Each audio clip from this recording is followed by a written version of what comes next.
හොඳ අද දවසේ මුහුණු පොත ඔස්සේ සජීවීව අපව නරඹන ඔබ සියලු දෙනාටත් අපගේ අන්තර්ජාලය ඔස්සේ අප හා සම්බන්ධ වන සියලු දෙනාටත් ඊ타මත්ම යහපත් දවසක් කියලා ඔබට සුබ පතමින් අද දවසේ දෙවියන් වහන්සේගේ වචනය මම ඔබ සමග බෙදා ගන්න පිණිස ඇවිත් සිටිනවා. මම විශ්වාස කරන උන්වහන්සේගේ වචනේ ඊ타මත්ම ශක්තිමත් ධෛර්යමත් ආලේපේ සහිත එකක් කියලා. ආමේන්. අද දවසේ මම ඔබ සමග කතා කරන්න යන මාතෘකාව සීමා රහිත යේසුස් තුල ඇදහිල්ල. සීමා රහිත යේසුස් තුල ඇදහිල්ල. ඉතින් ඇත්තටම උන්වහන්සේගේ සීමා රහිත භාවය තමයි අපි උන්වහන්සේව নমස්කාර කරන පිණිස යහපත්ම අපිට ලැබෙන ප්‍රතිලාභය. නේද? උන්වහන්සේගේ සීමා රහිත භාවය අපිට ලැබෙන යහපත්ම ප්‍රතිලාභය. ඉතින් ඔබ දන්නවා මනුෂ්‍යයා ගත්තා නම් මනුෂ්‍යයා තුල යම්කිසි සීමා සහිත භාවයක් තිබෙනවා. ඉතින් ඔබත් මිනිහෙක් මමත් මිනිහෙක් අපි තුල සීමා සහිත භාවය තිබෙනවා. අපිට කරන්න පුළුවන් කොටසයි මේ මානසික ශරීරයෙන් මේ පොළවේ ඉන්න කාලය තුල අපිට කරන්න පුළුවන් කොටසයි. දැන් අපිට බැරි කොටස කවුද අපුදෙසා කරන්න යන්නේ? අපගේ සීමා රහිත මැදිහත්කරු නැත්නම් සීමා රහිත යේසුස් ක්‍රිස්තුස් වහන්සේ නැමැති ඇදහිල්ල තබන්න පුළුවන් උතුම් තැනන් වහන්සේ අපොදෙසා ක්‍රියා කරන්නට යනවා. මම දේශනාව පටන් ගන්නට කලින් නැත්නම් වචනේ පටන් ගන්න කලින් මම ඔබගෙන් යමක් අහන්නම්. උපකාරයට හදිසි අවශ්‍යතාවයන්ට ඔබ යම් අවස්ථාවල යම් කිසි කෙනෙක් ළඟ දුවලා තියෙනවද? දුවනවා කියන්නේ දැන් අපි දන්නවා අපිට යම් කිසි හදිසි අවශ්‍යතාවයක් ආවොත් අපි ටක් ගාලා මිනිසෙකුගේ උපකාරය අපි ඉල්ලලා තියෙන අවස්ථා ඇති. ඒක ඔබ ඉතා හදිස්සියෙන් මිනිසයන් වෙතට දුවලා තිබෙනවද? ඒක එක ප්‍රශ්නයක්. උත්තර දෙන්න අවශ්‍ය නැහැ. මම දන්නවා අනිවාර්යයෙන් මිනිස්සු හැටියට අපිට උදව් වුණ වෙලාවට අපි කොයි ස්ථානවලද ගිහින් තියෙන්නේ. අනික් එක තමයි ගැලවීම ලබන්නට ප්‍රථම හෝ ගැලවීම ලැබුවෙන් පසුව ඔබ යම් කාරණාවලට අධිකරණයේ ඉදිරියේ පෙනී සිටිලා තියෙනවද? රයිට්? මේ කාරණා දෙක ඔබ චුට්ටක් හිතේ තියාගන්න. උපකාරයට ඔබ කාලඟ හරි ගිහින් තිබෙනවද? යම් කාරණා උදෙසා අධිකරණයේ ඉදිරියේ පෙනී සිටිලා තියෙනවද? මේ දෙකම වැදගත්.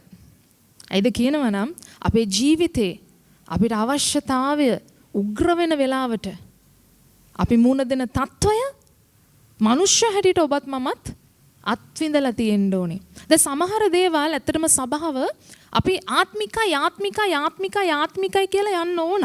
මොකද ආත්මික ලෝකයේ මත තමයි ප්‍රායෝගික සියලුම දේ පදනම් වෙන්නේ. ආත්මික දේ හරි වැදගත්. අපි ජය ගන්න යන්නේ ආත්මික දේ තුල. නමුත් මනුෂ්‍ය හැටියට අපි මේ පොළවේ පය ගහලා ජීවත් වෙනකොට අපි පත් වෙලා තියෙන වාතාවරණයන් තුල අපි ඒවට මූණ දෙන පිණිස අපි කොහොමද ක්‍රියා කරලා තියෙන්නේ? නේද? අපි යම් වාතාවරණයකට අපි පත් වෙනවා. සමහර වෙලාවට මානසිකව ඒක දරා ගන්නට බැරි ස්ථානවලට ඇවිල්ලා තිබෙනවා. ඒ මොහොත තුල ප්‍රායෝගික පැත්ත අපි අසමත් නොවන පිණිස නේද? අපි කියන්නේ ප්‍රැක්ටිකල් සයිඩ් එකේ ෆේල් වෙන්නේ නැති වෙන්න. හුඟක් වෙලාවට අපි තේරෙන්න කතා කරනවා නේ ප්‍රායෝගික පැත්තේ අපි අසමත් වෙන්නේ නැති වෙන්න අපි සත්‍යතාවයේ නැත්තම් අර ප්‍රායෝගික පැත්ත අපි තේරුම් ගන්න ඕනේ. ඕ ජීවිතේ මෙහෙම තමයි. ජීවිතේ මේ වගේ කාරණා තිබෙනවා තමයි. මේ වගේ දේවල් වුණා නම් අපි කොහොමද ආත්මික පැත්තෙන් ජයගන්නේ? ඒක අපි දැනගෙන තියෙන්න ඕන. ඉතින් හැමදේම ආත්මිකයි. නමුත් ප්‍රායෝගික ජීවිතේ මේ ආත්මික දේ ක්‍රියාවට දාන්න අපිට තියෙන්න ඕනේ දැනගන්න. අපි දැනගෙන තියෙන්න ඕනේ. නැත්තම් අපි ඒ ස්ථානවල අර ප්‍රැක්ටිකල් දේවල් අසමත් වෙනවා කියන්නේ ප්‍රායෝගික දේවල් අපි අසමත් වෙන්න යනවා. නමුත් දෙවියන් වහන්සේට ස්තුති වේවා කිසිම ඇදහිලිවන්තයෙක් අසමත් නොවන පිණිස දේව වචනේ අපිට එලිදරව් කරලා තියෙනවා බොහෝ කාරණා. ඉතින් ඔබ පෙරලා ගන්න සීමා රහිත යේසුස් වහන්සේ තුල ඇදහිල්ල කියනකොට මනුෂ්‍යයාගේ සීමා සහිත භාවය මනුෂ්‍යයාගේ සීමා සහිත භාවය මගේ පළවෙනි ප්‍රශ්නේ මම ඇහුවා ඔබගෙන්. ඔබ යම් කිසි විදිහකට උපකාරයට තව කෙනෙක් ළඟ ගිහිල්ලා තිබෙනවද? ඉතින් මට මතක විදියට අපි පුංචි කාලේ සමහර අවස්ථාවල අපි හිටපු පරිසරෙත් එක්කලා හුඟක් දුරට දැන් එහා පැත්තේ ගෙදර මෙහා පැත්තේ ගෙදර තියෙනවා නම් ගෘහණිය උයන්ඩ ගත්තන් පස්සේ තමයි දන්නේ ගෙදර ලුණු ගෙඩිය නැහැ කියලා. ඒ කාලේ. රයිට්? එතකොට ඒ කාලේ අපි හිටපු කියන්නේ යම් තත්ත්ව තිබුණා. නේද? දැන් උයන්ඩ ගත්තන් පස්සේ තමයි දන්නේ මිරිස් කුඩු ටික නැහැ කියලා සමහර තැන්වල. ඉතින් එතකොට උපකාරයට ටක් ගාලා ගිහින් අල්ලපු ගෙදර කුස්සිය පැත්තෙන් ඔලුව දාලා මේ ලුණු ගෙඩියක් ගන්න පුළුවන්ද? මං ආයි දෙන්න. මිරිස් කුඩු ටිකක් ගන්න පුළුවන්ද? මං ආයි දෙන්න. ඔය වගේ තියෙනවා. තිබුණා. ඉතින් දැන් ඒක ටිකක් වර්ධනය වෙලා ඇවිල්ලා සමහර වෙලාවට අර ගෙදර කුස්සියෙන් පටන් ගත්ත දේ අද පාර්ලිමේන්තුව දක්වත් ඇවිල්ලා තියෙනවා. කොහෙන්ද පටන් ගත්තේ? ගෙදර කුස්සියෙන්. ඒක පාර්ලිමේන්තුව දක්වත් ඇවිල්ලා තියෙනවා. නමුත් දැන් මනුෂ්‍ය හැටියට සර්ව සම්පූර්ණ භාවය හැමෝටම නැහැ. යම් යම් විදියට අර මම පළවෙනිට කිව්වා වගේ උපකාරයට ඇයි අපිට මනුෂ්‍ය ළඟ හෝ යම් කිසි විදියකට ආයතනයක් ළඟ හෝ ඇයි අපිට උපකාරයට යන්න සිදු වෙලා තියෙන්නේ කියනවා නම් මනුෂ්‍යයා තුල තිබෙන සීමා සහිත භාවය. ඒ කියන්නේ යාට එච්චරයි පුළුවන්. බැරි ටිකට එයා තව කෙනෙක් ළඟ යනවා.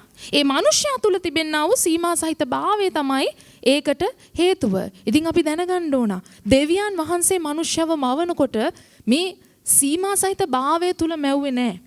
දෙවියන් වහන්සේ ආදම්ව මවනකොට ආදම්ට අවශ්‍ය කරන සියලුම දේ උන්වහන්සේ මැව්වා. ආදම්ට ජීවිතේ ජීවත් වෙන්නත් වර්ධනය වෙන්නත් දියුණු වෙන්නත් වැඩි වෙන්නත් බොහෝ වෙන්නත් අවශ්‍ය කරන හැම දෙයක්ම දෙවියන් වහන්සේ මැව්වා. ආදම්ට ගිහිල්ලා අපේ අර ඒ කාලේ අම්මලා තාත්තලා ආච්චිලා සීයලා ලුණු ගෙඩියක් තියනවද? මිරිස් කුඩු ටිකක් තියනවද කියලා ඉල්ලගෙන යන තත්ත්වය ආදම්ට තිබුණේ නැහැ. ඉතින් ඒ සර්ව සම්පූර්ණ භාවයේ මවපු මිනිසයා ඇයි මේ සීමා සහිත භාවයට වැටුනේ කියනවා නම් අපි දන්නවා ඒකට හේතුව දෙවියන් වහන්සේගෙන් ඔව්ව වෙන් කරනු ලැබුවා. එතකොට දැන් කාට හරි කියන්න පුළුවන් එහෙනම් සිස්ටර් අද රජයේ IMF එකට යන්නෙත් ආදම් පාපෙන් වැටිච්ච නිසාද? ඔව් සමහර විට ඒක තමයි මුල. මනුෂ්‍යයා තුල තිබෙන සීමා සහිත භාවය ඔයගොල්ලෝ කොයිතැන දැක්කත් අයියෝ එයාට එච්චරයි පුළුවන්. එයා ඇයි මෙතනදී අසරණ? මොකද්ද මෙතනදී ප්‍රශ්නේ? මොකද්ද මෙතනදී කරදරේ?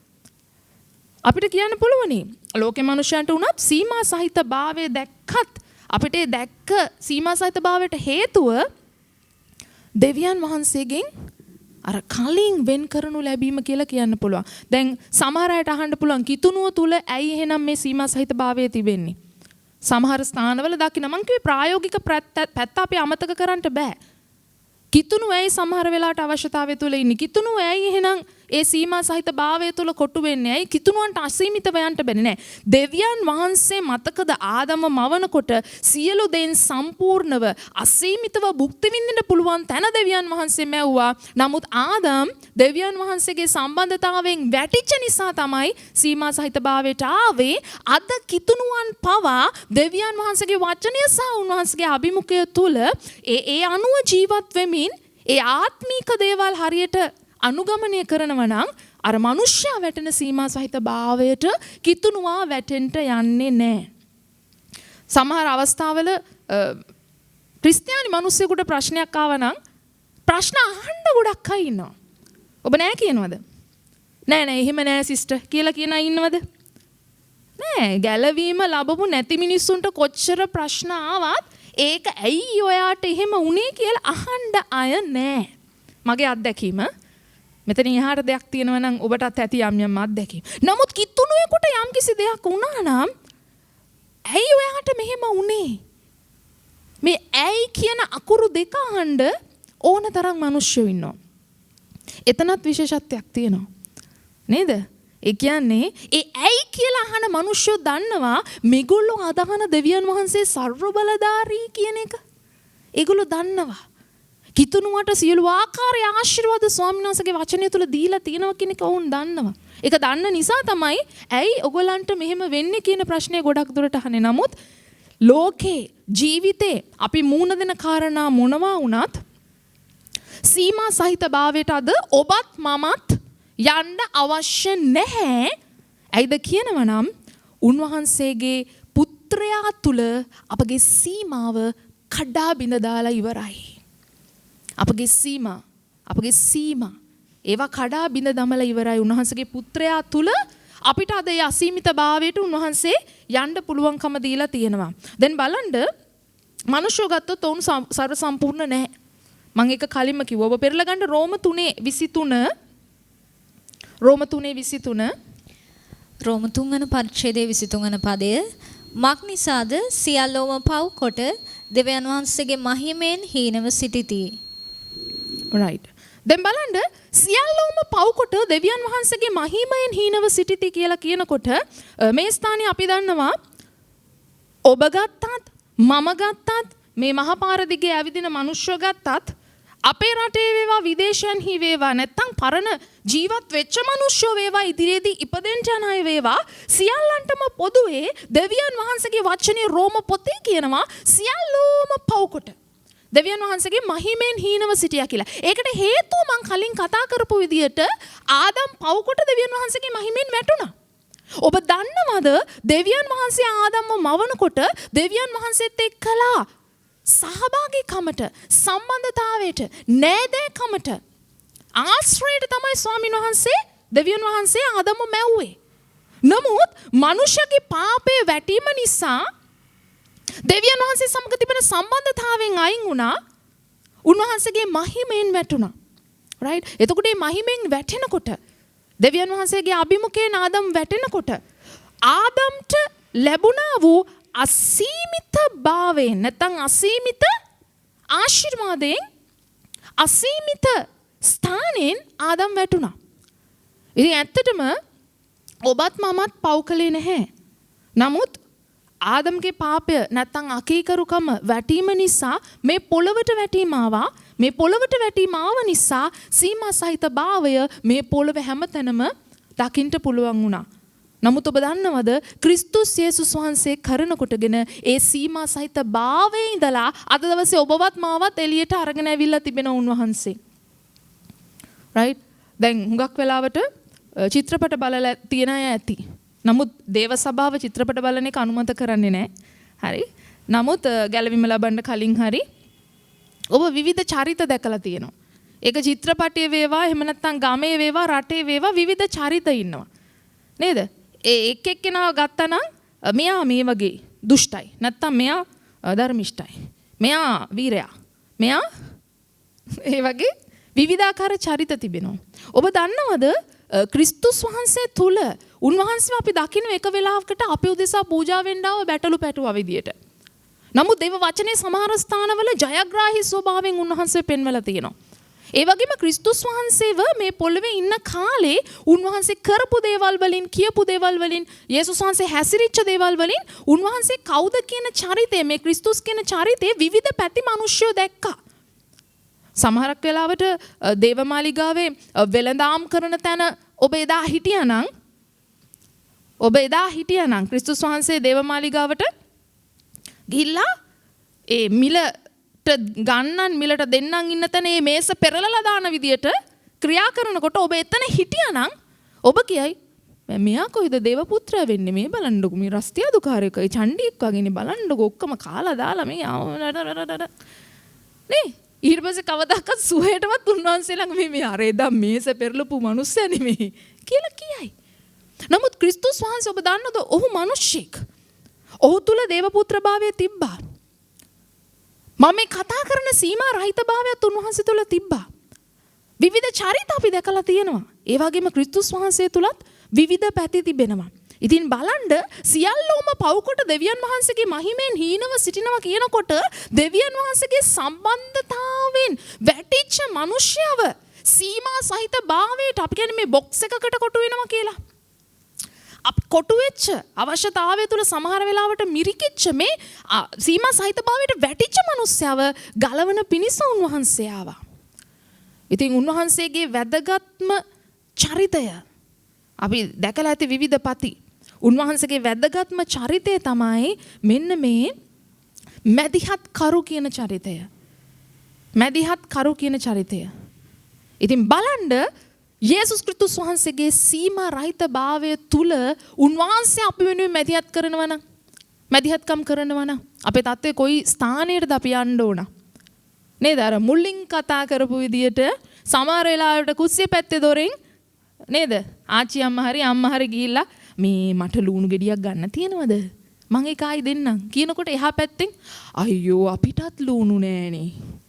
අපටත් අල නෑනේ. අපිටත් පිටි නෑනේ. අනේ අපෙත් ගෑස් එක ඉවරනේ. අපිත් දර තමයි. එහෙම කියන ස්ථානෙට ඒගොල්ලෝපත් වෙයි.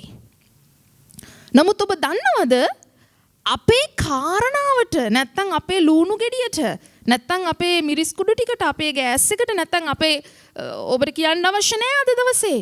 ඔබගේ මුදල් වෙන්න පුළුවන්, ඔබගේ සුවය වෙන්න පුළුවන්, ඔබගේ දරුවගේ කාරණේ වෙන්න පුළුවන්. නැත්තම් ඔබගේ ජීවිතයේ ආර්ථිකය වෙන්න පුළුවන්, ව්‍යාපාරය වෙන්න පුළුවන්. ඕනම දෙයකට අද ඔබ ඉන්න තත්වයට උපකාර කරන්න නැත්තම් ඔබ ඉන්න තත්වයට මැදිහත් වෙන්න තව මිනිස්සෙකුට බැරි වෙන්න පුළුවන්. මේ අතාර්ථයේ තේරුම් ගන්නත් අපිට අවුරුදු ගාණක් ගියානේ සභාව. මිනිස්සුන්ට බෑ කියන එක සමහර විට නේ. ඒක ලෝකේ මිනිස්සුද දෙවියන් වහන්සේ තුලද කියලා මම කතා කරන්න යන්නේ. නමුත් සමහර අවස්ථාවලදී අපි වෙනුවෙන් මැදිහත් වෙන්න ඒ කෙනාට බැරුව ඇති. නමුත් උන්වහන්සේගේ සීමා රහිත භාවය තුල අපි වෙනුවෙන් මැදිහත්කම් කරන කෙනා කියන ස්ථානයට යේසුස් වහන්සේ එනකොට ඔබ දන්නවද ඒ සීමා රහිත භාවය තුල අපිට යන්න පුළුවන් මනුෂ්‍යව විශ්වාස නොකර මනුෂ්‍ය මතය ඇදහිල්ල නොතබා මනුෂ්‍යව විශ්වාස නොකොට මොනවාද මනුෂ්‍ය මතේ ඇදහිල්ල නොතබා අපට යන්න පුළුවන්. මේ ළඟදී මම අපේ මහත්තයාගෙන් ප්‍රශ්නයක් ඇහුවා. එයා දන්නවා. මම එයාගෙන් ඇහුවා ඔයාට මේ තෙල් නැති එක දැනිලා තියෙනවද?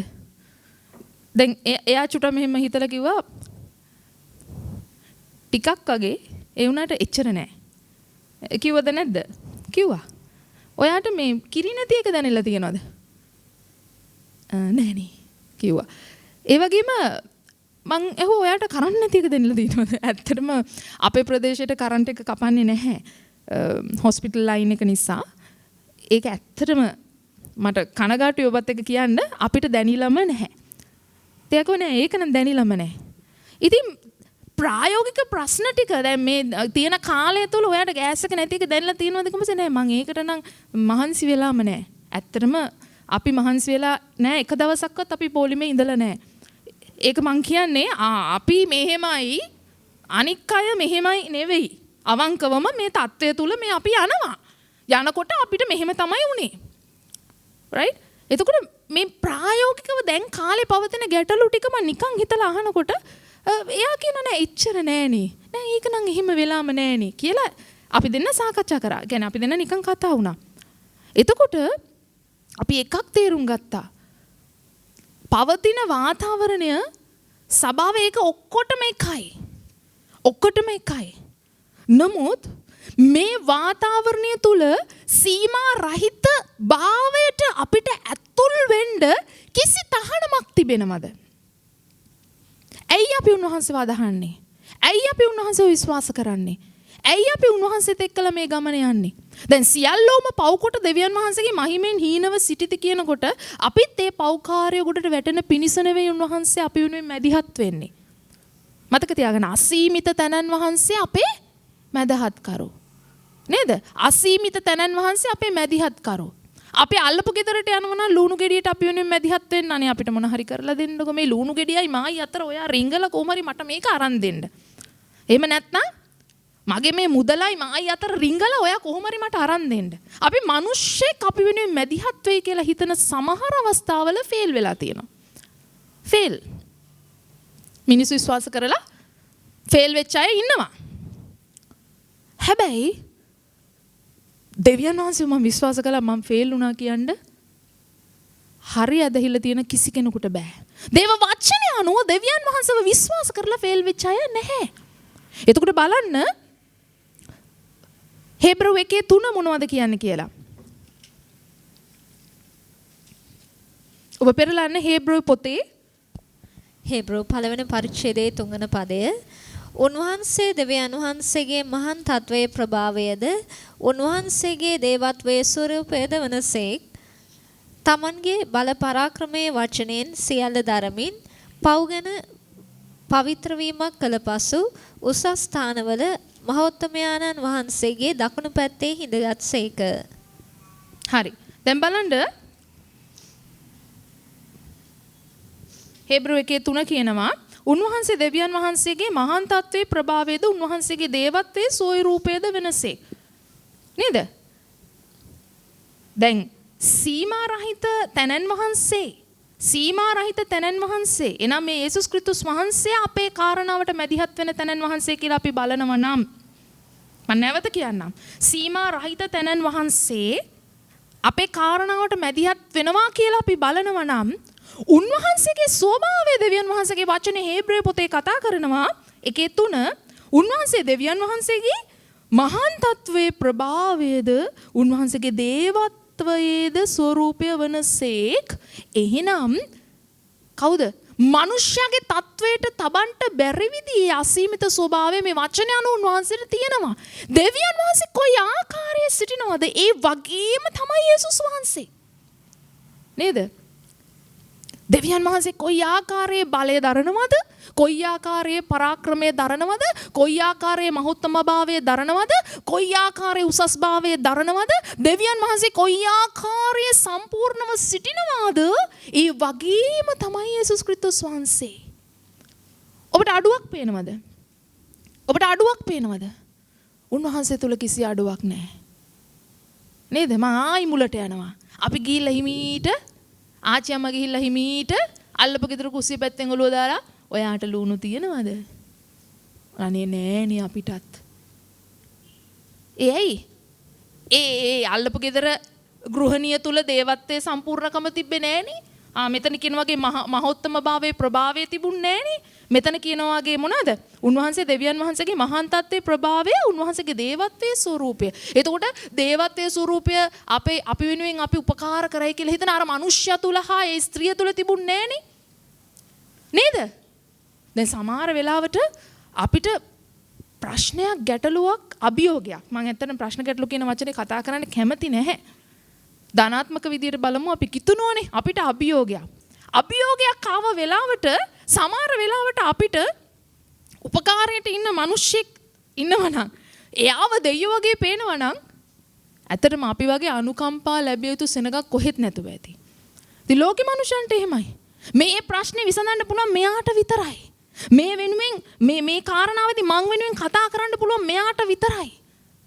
මේ වෙලාවේ මට මේ උදව්ව කරන්න පුළුවන් මෙයාට විතරයි. ඒ තැනට එනවනම් අර ක්‍රිස්තුස් වහන්සේට යන්න ඕන දේවත්වයේ සම්පූර්ණත්වය කොහෙටද යන්නේ? අර මනුෂ්‍යයට.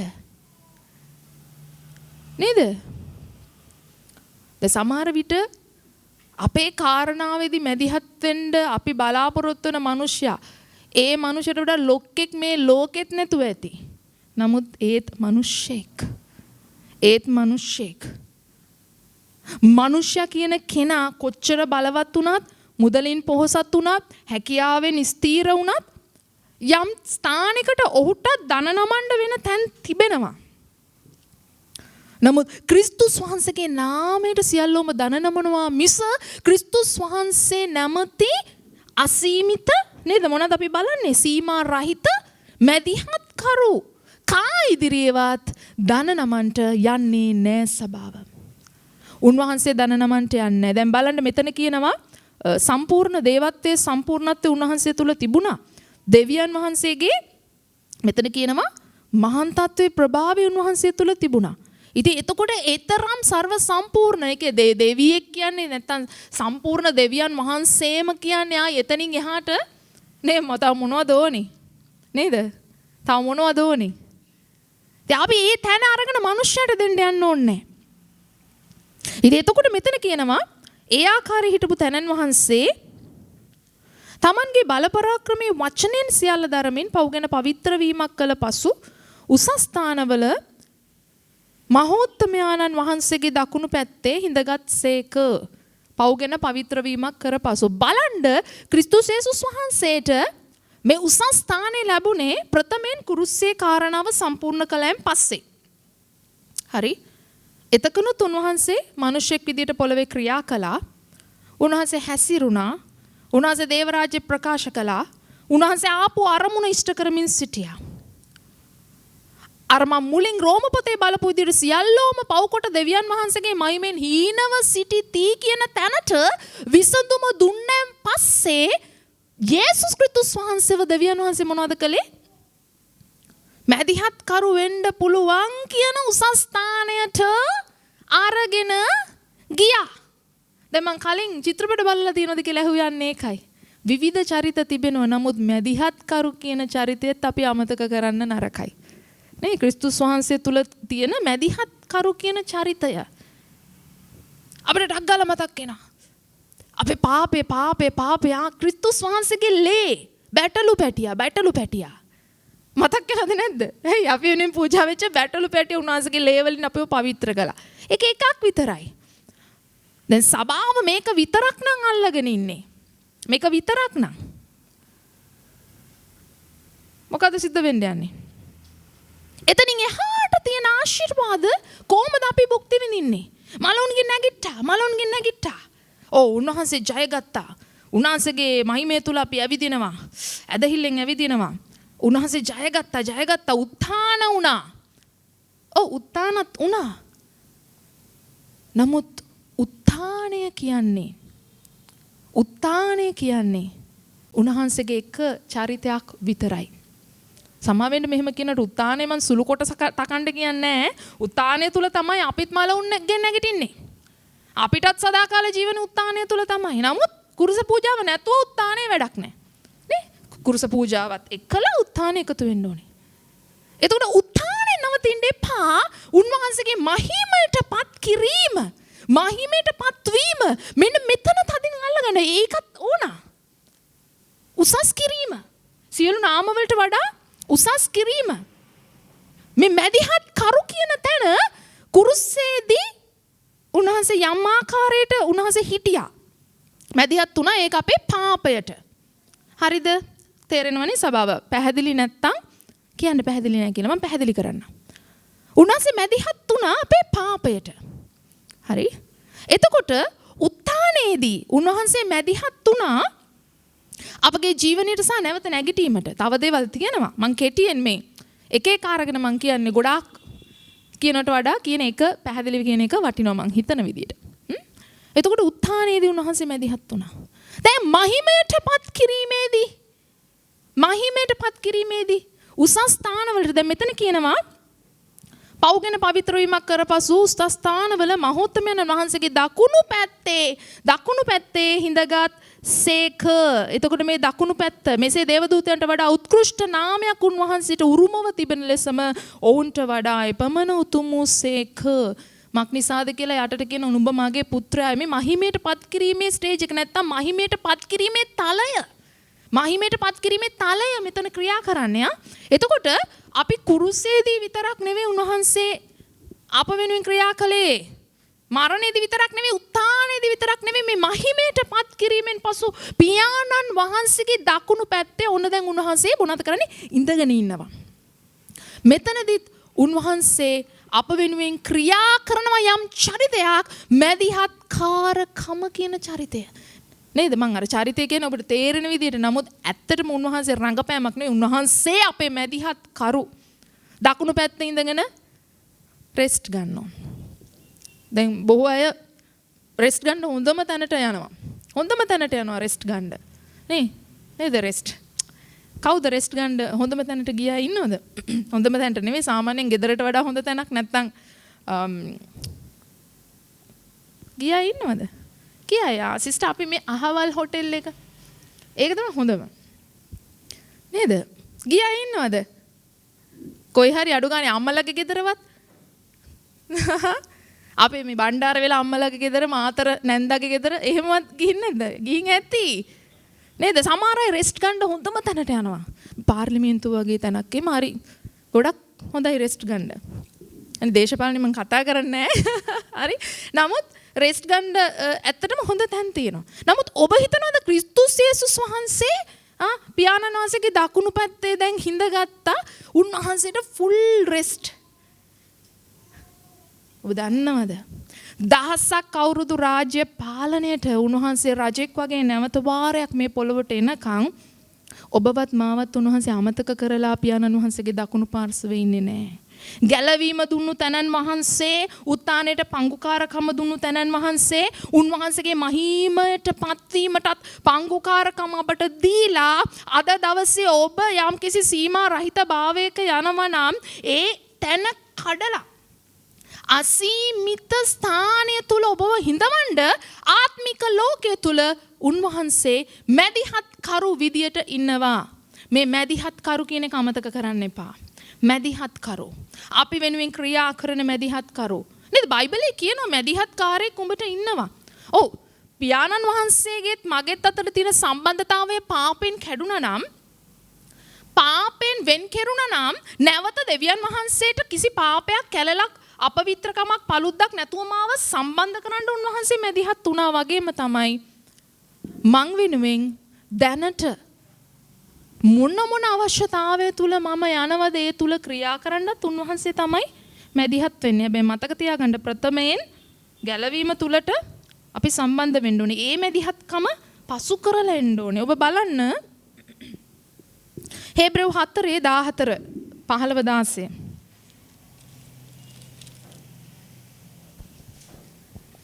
හේබ්‍රෙව් 4 වන පරිච්ඡේදයේ 14 වන පදයේ සිට එබැවින් අහස පසු කර ගියා වූ දෙවියන් වහන්සේගේ පුත්‍ර වූ යේසුස් නම් මහා උත්තම පූජකයෙක් අපට සිටින නිසා අපේ ඇදහිල්ල තදින් අලාගෙන සිටිමු. මක් නිසාද අපට සිටින්නේ අපේ දුර්වලකම් වලදී අපේ දුක නොදැනෙන උත්තම පූජකයෙක් නොව පව් කිරීමක් නැතුව සියලු ආකාරයෙන්ම අප වාගේ පරීක්ෂා කරනු ලැබූ උත්තම පූජකයෙක්ය. එබැවින් අපට දයාව ලැබෙන පිණිසද අපේ ඕනෑකම් වලදී අපට උපකාරයට අනුග්‍රහය සම්භව වෙන පිණිසද නිසක කමින් කරුණාවේ සිංහාසනයට ළඟා වෙමු. හරි. දැන් මෙතන අපි එකක් දැනගන්න ඕනේ ක්‍රිස්තුස් වහන්සේ වෙතට අපි ඇතුල් වෙලා ඉවරයිද නැද්ද? අපි ක්‍රිස්තුස් වහන්සේ වෙතට ඇතුල් වෙලා ඉවරයිද නැද්ද? ඉවරයි. ගැලවීම ලබනකොටම අපි ක්‍රිස්තුස් වහන්සේ තුලට ඇතුල් වෙලා ඉවරයි. ගැලවීම කියන එක තුලට අපි ඇතුල් වෙනකොට අපගේ ජීවිතයේ සෑම අවශ්‍යතාවයකටම අපිට උත්තරේ හම්බ වෙලා ඉවරයි. ඉවරයි. ඒක ඔබ අමතක කරන්න එපා. නමුත් මෙතන කතා කරනවා මේ මැදිහත් කරු විදියට උන්වහන්සේ අපගේ ජීවිතේ ඉන්න ස්ථානය ගැන. මම මේ පදයට පස්සේ ඔබට දෙන්නම්. මැදිහත් කරු වෙන්න උන්වහන්සේට තියෙන විශේෂ සුදුසුකම්. විශේෂ සුදුසුකම්. දැන් මෙතන කියනවා එබැවින් අහස පසු කර ගියා වූ දෙවියන් වහන්සේගේ පුත්‍ර යේසුස් නම් මහා උත්තම පූජකයෙක් අපට සිටින නිසා. මහා උත්තම පූජකයෙක් අපට සිටින නිසා. දැන් මෙතන උන්වහන්සේ උත්තම පූජකයා වෙන්නේ ගැලවීම ලැබපු මනුෂ්‍යයන්ටද අපටද නැත්නම් දෙගොල්ලන්ටමද? ඔබ කල්පනා කරයි. උත්තම පූජක කියන මම ඉස්සලා මේක විස්තර කරලා නම් කෙටියෙන්. උත්තම පූජකයා පරණ ගිවිසුමේ හිටියා.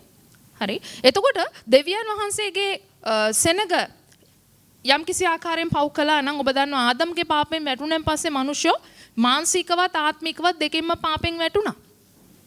ආත්මික පාපය කියනකොට ආත්මය මලාහු තත්වයේ දෙවියන් වහන්සේගෙන් වෙන් කරනු ලැබීම. එතකොට ආත්මයට ජීවනයක් නැත්නම් දෙවියන් වහන්සේට සම්බන්ධ වෙන්න බෑ. මොකද දෙවියන් වහන්සේට ආත්මයක් අපිත් ආත්මයක්. ඒක සරලයි. ඒක අපි කලින් ඉඳලා දන්නවා. මානසික පාපයත් ඇත්තටම දෙවියන් වහන්සේ ප්‍රිය කරන්නේ නැහැ. නමුත් අපි ආත්මිකව ජීවනය ලබා ගත්තන් පස්සේ අපිට විශේෂ වරප්‍රසාදයක් ලැබෙනවා. දෙවියන් වහන්සේත් එක්ක අපිව කනෙක්ට් කරනවා. කනෙක්ෂන් එක ඇති කරනවා. සම්බන්ධතාවය ඇති කරනවා. එතකොට පරණ ගිවිසුමේ උත්තම පූජකයා මොකක්ද කළේ කියනවා නම් සරලව කියනකොට සෙනග යම් කිසි පාපයක් කරලා පූජාවක් කරගෙන ආවනම් සෙනගගේ පව් දෙසා මේ උත්තම පූජකයා මැදිහත්කාරකම් කරලා සතාගේ ලේත් අරගෙන ඉවර වෙලා අතිශුද්ධ ස්ථානයට යනවා. සෙනග උදෙසා දෙවියන් වහන්සේට සමගි කිරීමක් කරන්න. නේ? ඇයි සමගි කරන්න ඕන? ඇයි යාළු කරන්න ඕන? ඇයි දෙවියන් වහන්සේවත් සෙනගවත් සමගි කරන්න ඕන? යම් කිසි ආසමගියක් එතන තිබුණා. නේද? දෙවියන් වහන්සේට ඕනේ මේ මිනිස්සුත් එක්කලා එකඟව අර ආදම් එක්කලා සම්බන්ධතාවයේ තබලා ක්‍රියා කරන්න උන්වහන්සේ කැමති වුණා වගේ ඒ සෙනගත් එක්කලා දෙවියන් වහන්සේට ඕන වුණා සමගි වෙන්න සම්බන්ධ වෙන්න. නමුත් සෙනගගේ පාපය දෙවියන් වහන්සේගෙන් ඕනව වෙන් කළා. දැන් උත්තම පූජකයා මොනවද කළේ? එයා ඉදිරිපත් වුණා දෙවියන් වහන්සේත් එක්කලා මනුෂ්‍යයන්ව සම්බන්ධ කරන්න. මතක තියාගන්න මිනිස්සුන්ගේ උවමනාවට නෙවෙයි. මනුෂ්‍යගේ උවමනාවට නෙවෙයි. දෙවියන් වහන්සේගේ උවමනාවට. දෙවියන් වහන්සේට තමයි ඕන උනේ මනුෂ්‍යත් එක්ක සම්බන්ධ වෙන්න. ඔබට පැහැදිලි ඇති. දැන් බලන්න ඒ උත්තම පූජකයා මොකක්ද කළේ කියනවා නම් නිතරම මනුෂ්‍යයන් දෙවියන් වහන්සේ වෙතට සම්බන්ධ කළා. ඔබ දන්නවද මනුෂ්‍යයට පාපෙන් ගැලවෙන්න විදියක් තිබුණේ නැහැ. පාපෙට ස්ථිර විසඳුමක් තිබුණෙත් නැහැ. ඒකට නිකන් අර පැලස්තරයක් තමයි තිබුණේ. පරණ කිවිසුමේ පාපය අර දැන් අපි දන්නවනේ අපි ගෙවල් අතු ගන්නකොට පරණ කිවිසුමේ පාපය ගැන මම කියන්නේ. අපි ගෙවල් අතු ගන්නකොට අගේ ඔක්කොම දූවිලි ටික කුණු ටික අතු ගාලා ඉස්සරහා තියෙනවනේ අපේ කකුල් පිහදන කාපට් එක. ඔක්කොම කාපට් එක යට දාලා වහනවා. මං විතරයි දන්නේ අපේ කුණු ටික කාපට් එක යට තියෙන්නේ. ගෙදරට එන මිනිස්සු ඕක දන්නේ නැහැ. නේද? අපේ ගෙදර කුණු කාපට් එක යට නැහැ. ඒ වගේ වැඩක් තමයි පරණ කිවිසුමේ සිද්ධ වුනේ. පාපේ වැසුවා. නමුත් යේසුස් වහන්සේ මොනවද කළේ? සම්පූර්ණයෙන්ම අර කාපට් එක ගසලා සෝදලා පවිත්‍ර කරලා ඔක්කොම කුණු ටික සෝදලා දැම්මා. උන්වහන්සේගේ ලේ වලින්. දැන් පාපේ සැඟවීමක් නැහැ. පාපේ පවිත්‍ර වීමක් තියෙනවා ස්ථිරෙන්ම. එතකොට පරණ කිවිසුමේ උත්තම පූජකයා කළා වූ කාරණාවට වඩා අලුත් කිවිසුමේ මෙතන කියනවා එබැවින් අහස පසු කර ගියා වූ දෙවියන් වහන්සේගේ පුත්‍රෝ යේසුස් නම් මහා උත්තම පූජකයෙක් අපට සිටින නිසා අපගේ ඇදහිල්ල තදින් අල්ලාගෙන සිටිමු. එහෙනම් ඇයි පරණ කිවිසුමේ උත්තම පූජකයා මිනිස්සු උදෙසා මැදිහත්කාරකම් කළා, මැදිහත්කරුවෙක් වුණා. ඒ වගේම තමයි අද දවසේ ක්‍රිස්තුස් යේසුස් වහන්සේ පරණ කිවිසුමේ උත්තම පූජකයා කළා කොටසට වඩා ඉහළ කොටසක් ඔව් ඉඳගෙන කරනවා නේද? අහස පසු කර ගියා වූ 4:14 අහස පසු කර ගියා වූ. එහෙනම් මේ මැදිහත් කරු කියන එක අපි අමතක කරන්න හොඳ නැහැ. මෙතන කියන අහස පසු කර ගියා වූ දෙවියන් වහන්සේගේ පුත්‍රෝ යේසුස් නම් මහා උත්තම පූජකයෙක් කාට සිටින නිසාද? අපට සිටින නිසා ගැලවීම නොලබපු පෞකාර ජීවිත ගත කරන මනුෂ්‍යයන්ට දෙවියන් වහන්සේ විතර ලං වෙන්න උන්වහන්සේ ඉන්නවා වගේම තමයි අද දවසේ අපගේ ජීවිතෙත් ඕනෑම කාරණාවක් උදෙසා මැදිහත් වෙන්නේ කවුද? නේද? දැන් උදාහරණයක් කියමුකෝ මම තව සරල කරන්නම් මේක. මේ වෙලාවේ කෝටියක් ඕනේ කාටද? මං හිතන්නේ මුහුණු පොතේ අය අත උස්සලා ඉවරයි ඔබට කලින්. එක්කෙනයි අනිකට එපාද? අත උස්සලා මාව හොයන් ඒ සමහර විට දෙන්නම් කිව්වනේ දෙන්න කෝටිය. නේද? දැන් එතකොට මේ වෙලාවේ ඔබගේ අවශ්‍යතාවය කෝටියක්. මුදල් විතරක් නෙමෙයි. ඔබගේ අවශ්‍යතාවය සමහරට සමාදානය. කැළඹිලිකාර වාතාවරණයෙන් ඔබට අවශ්‍ය සමාදානය. ඔබට අවශ්‍ය සුවය වෙන්න පුළුවන්. නැත්තම් අනේ සිස්ටර් මට මුකුත් එපා මේ වෙලාවේ මගේ කුස්සියේ ගෑස් එක විතරක් තිබ්බොත් මට ඇති. එහෙම කියන අයත් ඇති. නේද? අවශ්‍යතාවය බලවත් වෙනකොට ඔක්කොටම වැඩිය ඒක තමයි යොමනා වෙන්නේ. නමුත් මේ ස්ථානයේ කියනවා අහස පසු කර ගියා වූ දෙවියන් වහන්සේගේ පුත්‍රෝ යේසුස් නම් මහා උත්තම පූජකයෙක් අපට සිටින නිසා අපේ ඇදහිල්ල තදින් අල්ලාගෙන සිටිමු.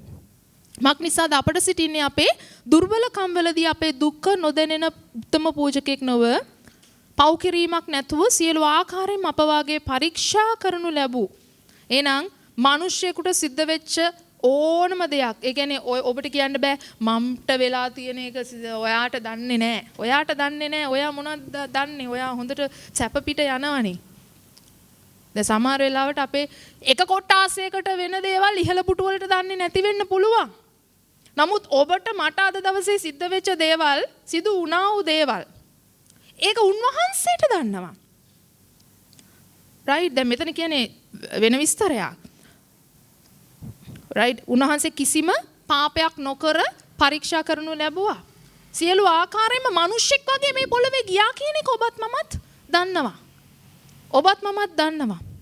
ඉතින් මිනිස්සෙක් වගේ මේ පොළවේ ගිය නිසා ඔබට දැනෙන වෙහෙස, ඔබට දැනෙන පීඩාව, ඔබට දැනෙන නිදිමත, ඔබට දැනෙන හෙට්ටුව, ඔබට දැනෙන බර උන්වහන්සේට දැනෙනවද නැද්ද?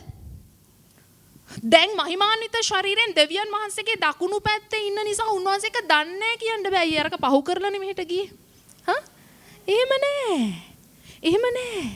උන්වහන්සේ මහිමාන්විත ශරීරයෙන් මේ ස්ථානයේ හිටියත් දෙවියන් වහන්සේගේ දකුණු පසේ හිටියත් ඇයි මැදිහත් කරු කියන ස්ථානෙට අපි කතා කරන්නේ මුළු හේබ්‍රේව පොතම කියවන්න ගෙදර ගිහලා උන්වහන්සේගේ මැදිහත්කාරකම කොච්චර වටිනවද කියලා ඔබට තේරෙයි නේද? අපිට ප්‍රශ්නයක් වෙච්ච වෙලාවදී අපි ඉස්සලාම බලන්නේ අපිව දැනෙන කෙනෙක්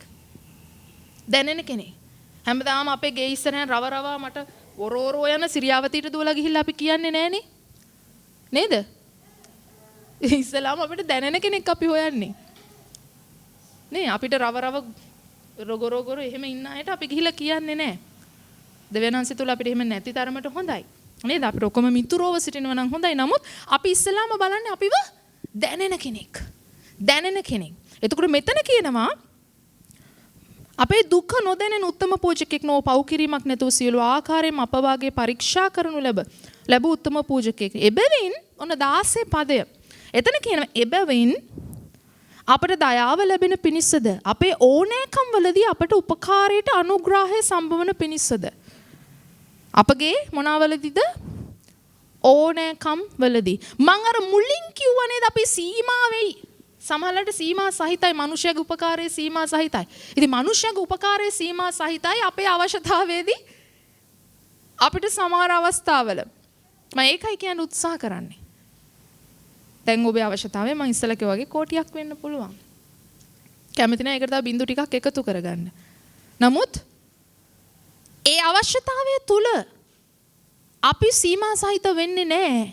සීමා සහිත මනුෂ්‍ය ළඟින් අපිට කියලා මොකුත් ඉල්ලන්න අවශ්‍ය වෙන්නේත් නැහැ.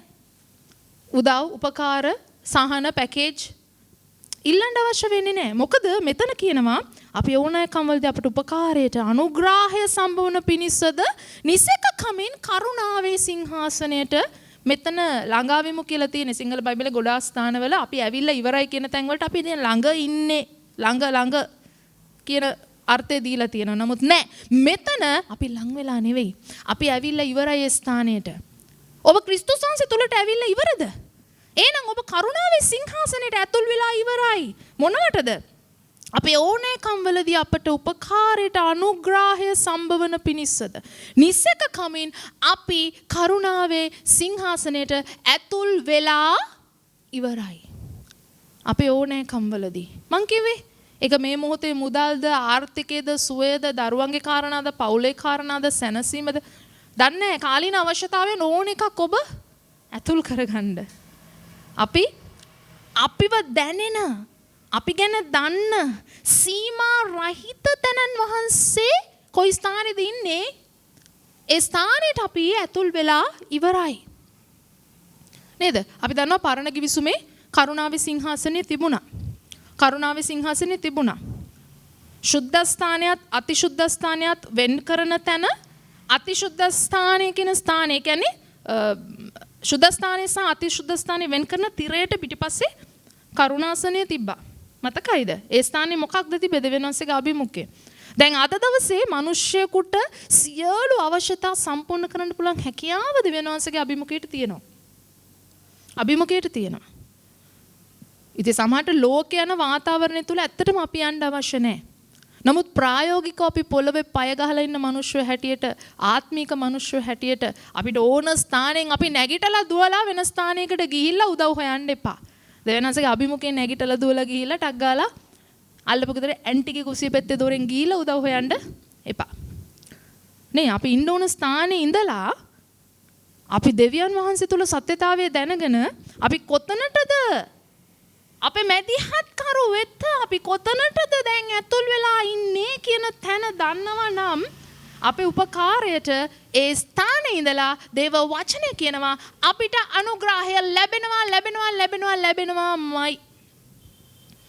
කියන්නේ මං අනුග්‍රහය ලබාගෙන තිබෙනවා. නේද? අනුග්‍රහය ලබාගෙන තිබෙනවා. සමහර විට රජකේ තාම තෙල් නැව වරායේ තාම මග එනවා කියයි. ඒක කතා කරන්න මම කැමති නැහැ. නමුත් ගොඩාක් මිනිස්සු පීඩණයෙන් ඉන්න අවස්ථාවක මම කැමති ක්‍රිස්තුස් වහන්සේගේ වචනය තුල සත්‍යතාවය කතා කරන්න. සමහර දේවල් ඒක නැවී මග එනවා වෙන්න පුළුවන්.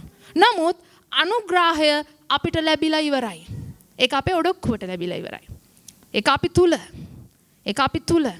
ඔබ ප්‍රකාශ කරන්න. කරුණාවේ සිංහාසනය තුල මගේ අවශ්‍යතාවයට මට අනුග්‍රහය ලැබිලා ඉවරයි. මෙතන කියන අපේ ඕනෑකම් වලදී කියලා. නේද? මොනවද කියන්නේ? එබැවින් අපිට දයාව ලැබෙන පිණිසද අපේ ඕනෑකම් වලදී අපිට උපකාරයට අනුග්‍රහය සම්බවන පිණිසද අපගේ මොකටද උපකාරයට අනුග්‍රහය සම්බවන පිණිසද කරුණාවේ සිංහාසනයට අපි ඇතුල් වෙලා ඉවරයි. අපගේ උපකාරයට අනුග්‍රහය සම්බවන පිණිස. දැන් හුඟක් ස්ථානවල මට මොන හරි අවශ්‍යතාවයක් නම් මං උදිකගෙන් ඉල්ලුවොත් උදික මට දෙයි. උදික බෑ කියනවද? ඔයා බෑ කිව්වොත් මං දන්න එක බලෙන් ගන්න විදියක්. ඒ කියන්නේ මේ වගේ තියෙනවා සම්බන්ධතාවය. හරි? දැන් මගේ දරුවෝ ගත්තා නම් අනිවාර්යයෙන් මං බෑ කිව්වොත් බලෙන් ගන්න විදිය ඒගොල්ලෝ දන්නවා. right? උපකාරයට ඒගොල්ලෝ කරුණාවේ සිංහාසනයට අනික් අය යන්නේ නැති විදියට තමයි ඒගොල්ලෝ යන්නේ. බලෙන් පොකට් එක ඇදලා බලෙන් අත දාලා බලෙන් ගන්න. ඇයි එච්චරට නිසකකම? එච්චරට මොනවාද නිසකකම? දැන් මේ අපි වචනේ තුලනේ ඉන්නේ. හරි? ඉතින් පොළවේ මවෙක් පියෙක් වෙන අපිම ඒ නිසකකමට ප්‍රේම කරනවා නම් නේද? සමහරලාට අපේ ප්‍රධාන පාලකතුමත් බෙදාගෙන තියෙනවා එයාගේ ලොකු දුව කොහොමද පොඩි කාලේ නිසක කමින් පොකට් එකට අත දාලා අවශ්‍යතාවය නේ මොනාරි ඕනේ කිව්වොත් ඒ පියා ප්‍රේමණීය පියෙක් ඒක දෙනවා කියලා දේශනා තුල කියලා තියෙනවා. සමහරවිට අපේ ළමයි යෝක අහගෙන ගිහිල්ලා උදාහරණත් අපිට දේශනා කරනවා ගෙදර. මේම තමයි පාස්ට් අංකල් යා එහෙම තමයි ඒ කියලා තියෙනවා. ඉතින් ඒ වගේ සමහර ස්ථානවල නිසක කමින් අපිට ලං වෙන්න නැත්නම් ඇතුල් වෙන්න මෙතන ලං වෙන්න කිව්වට ඇත්තට අපි ඇතුල් වෙලා ඉවරයි. ඒ ස්ථානෙට අපිට යන්න පුළුවන්. ඇයිද කියනවා නම් උන්වහන්සේ අලුත් කිවිසුමේ මැදිහත්කාරයා විදියට අපගේ පාපයට විතරක් නෙවෙයි අපගේ ඕනෑකම් වලදීත් අපිට මැදිහත්කරු විදියට ඉන්නවාමයි. අපි ඒ ස්ථානයේ අනාථ වෙන්නෙත් නෑ අසරණ වෙන්නෙත් නෑ. අපි සීමා සහිත මිනිස්සු ළඟ යන්න අවශ්‍ය නෑ. සීමා රහිත තැනන් වහන්සේ තුලට අපි ඇතුල්ව ඇදහිල්ල තබමු. හරි. අපි අද දවසේ වචනය අවසන් කරනවා. ඔබ සියලු දෙනාම සීමා රහිත ඇදහිල්ල තුලට සීමා රහිත තැනන් වහන්සේ වෙතට ඇතුල් වෙන්න.